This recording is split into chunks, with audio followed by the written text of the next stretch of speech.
کو جاتے ہوئے دیکھتا رہتا ہے. آنکھیں سب سے لاسٹ میں کھلی رہتی. کسی بھی مرنے والے کی آنکھیں بند نہیں رہتی, کھلی رہتی, وہ دیکھتا رہتا ہے. اسی لیے حدیث پاک میں ہے موت سے پہلے فرشتے آ جاتے ہیں. چاہے تم اچھے آدمی ہو, بیٹھے ہوئے ہو, تم کو بھی اگر موت آنی ہے تو تم پہلے فرشتوں کو دیکھنے لگ جاؤ گے, لیکن بتا نہیں سکتے کسی کو. موت سے تھوڑی دیر پہلے فرشتے قریب آ جاتے ہیں. پہلے جماعت فرشتوں کی آتی ہے, پھر ملک الموت آتے ہیں. ملک الموت ان فرشتوں کے بیچ آتے ہیں. جیسے ہی یہ مرنے والا آدمی ملک الموت کو دیکھ لیتا ہے, پھر اس کے جسم میں کپ کپی طاری ہو جاتی ہے. اور ایسی کپ کپی طاری ہوتی ہے کہ کبھی پیشاب نکل جاتا ہے, کبھی پخانہ نکل جاتا ہے. اکثر دیکھنا مرنے والوں کی نجاست نکل جاتی ہے. ملک الموت کو وہ بہت قریب سے دیکھتا ہے, اور ان کی دو شکلیں ہیں.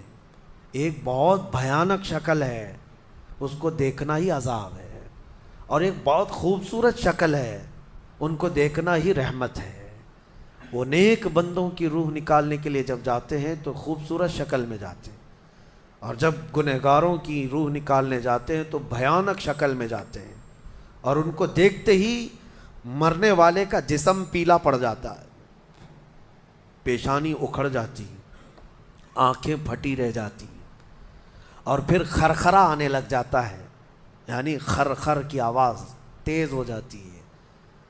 وہ بولنا چاہتا ہے اپنے پاس والوں کو, لیکن بول نہیں سکتا, بند ہو جاتا ہے. یہ وہ وقت ہے جب اس کے توبہ کا دروازہ بھی بند ہو جاتا ہے. اب اگر فرشتوں کو دیکھ کر کوئی توبہ بھی کر لیا, ایمان لایا, تو اس کا ایمان قبول نہیں. اس وقت سے پہلے پہلے تک جو بھی ایمان لایا یا توبہ کیا, اس کی توبہ قبول ہے. لیکن موت کا خرخرا آ گیا اور فرشتوں کو دیکھ لیا, اس کے بعد بہت سارے کافر بھی پکاریں گے کہ ہم ایمان لاتے ہیں اللہ پر. نہیں, اب ایمان قبول نہیں ہوگا. موت اتنی آسانی سے نہیں آتی, اس کا پروسیس ہے. فرشتے آتے ہیں, ملک الموت آتے ہیں, پھر اس کے بعد اس کو گھور کر دیکھتے ہیں, پھر اس کو چت لٹا دیا جاتا ہے, یا جس حالت میں بھی ہے وہ گر جاتا ہے. کھڑا ہے تو گرتا ہے, بیٹھا ہے تو گرتا ہے, موت آنے سے پہلے لڑک جاتا ہے. یہ ضروری بھی نہیں ہے کہ آج میں اپنے آپ کو سنبھال کر بیٹھا ہوں, اگر میری موت آنی ہے اسی کرسی سے گر جاؤں, اسی جگہ سے ہم گر جائیں.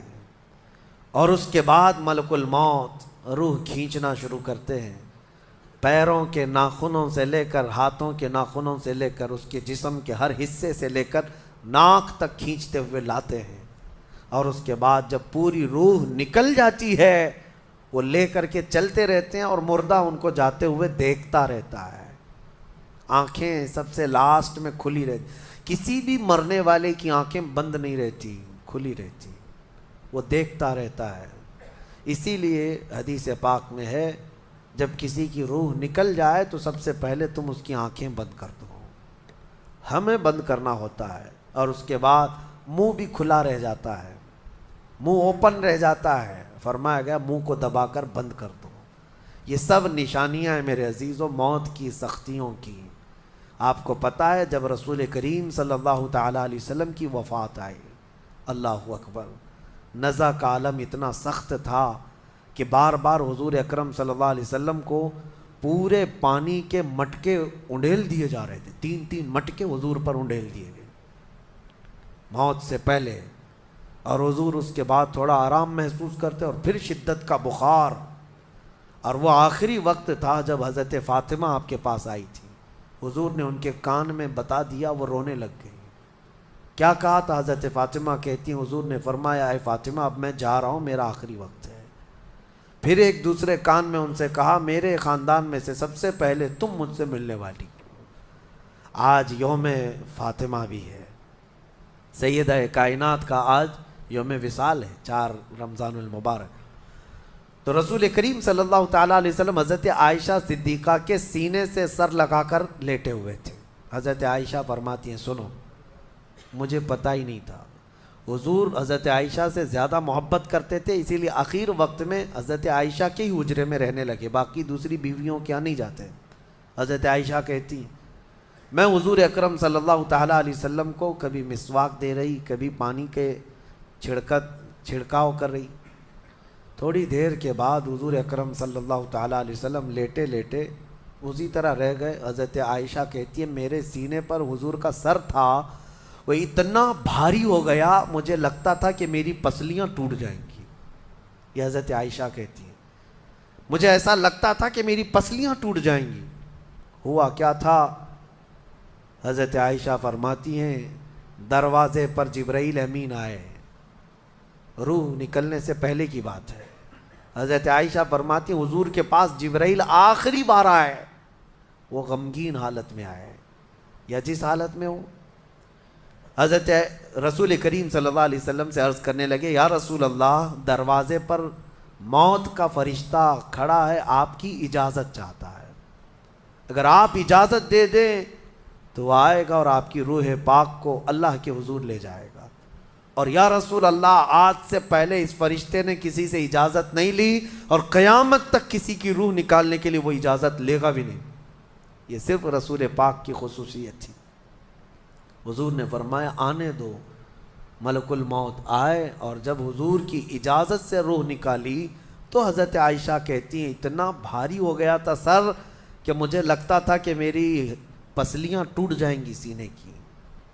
اور اس کے بعد حضرت عائشہ فرماتی ہیں میں نے حضور کے سر مبارک کو نیچے کی طرف کیا، مجھے پتہ بھی نہیں تھا کہ حضور کا انتقال ہوا۔ میں حضور اکرم صلی اللہ علیہ وسلم سے باتیں کرنے میں مصروف تھی، اسی میں حضرت ابوبکر صدیق حجرے میں آئے، پوچھا عائشہ کیا حال ہے حضور کا؟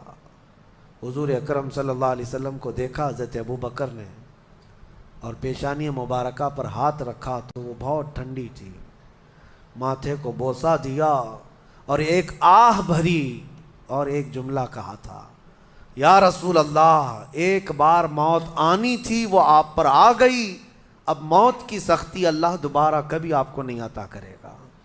موت کی سختی کیونکہ حضور کو انہوں نے دیکھا تھا، کئی دنوں سے تکلیف تھی، 13 دن تک حضور پاک صلی اللہ علیہ وسلم کو تکلیف تھی، 13 دن تک۔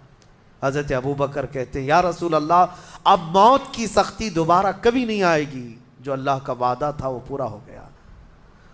پورا کھل کر کے رو بھی نہیں پا رہے تھے ابوبکر صدیق اور اپنے اندر دبا بھی نہیں پا رہے تھے۔ موت کی سختی انہوں نے دیکھا اور اس کے بعد کہا اے عائشہ کیا دیکھ رہی ہو، اللہ کے رسول ہم سے رخصت ہو چکے۔ پھر انہوں نے آ کر مسجد میں اعلان کیا اے لوگو، اللہ کے نبی کا انتقال ہو چکا۔ اب مجھے یہاں یہ بتانا ہے اگر موت سے کوئی بچ سکتا تھا تو سب سے پہلا نمبر تو رسول اللہ کا ہونا چاہیے تھا، کیونکہ اللہ کے سب سے محبوب نبی وہی ہیں۔ جب رسول پاک صلی اللہ تعالیٰ علیہ وسلم کو بھی موت آئی تو میاں ہمارا اور تمہارا شمار نہیں، چاہے 100 سال زندگی مل جائے لیکن مرنا ضروری ہے۔ بہرحال یہ باتیں بڑی طویل ہو جائیں گی۔ موت کا تذکرہ اس لیے بھی میں زیادہ کرتا ہوں کہ حدیث پاک میں ہے مومنوں کو یہ تذکرہ کرو تاکہ ان کو گناہوں سے نفرت پیدا ہو جائے اور آخرت کے سفر کی تیاری وہ شروع کریں۔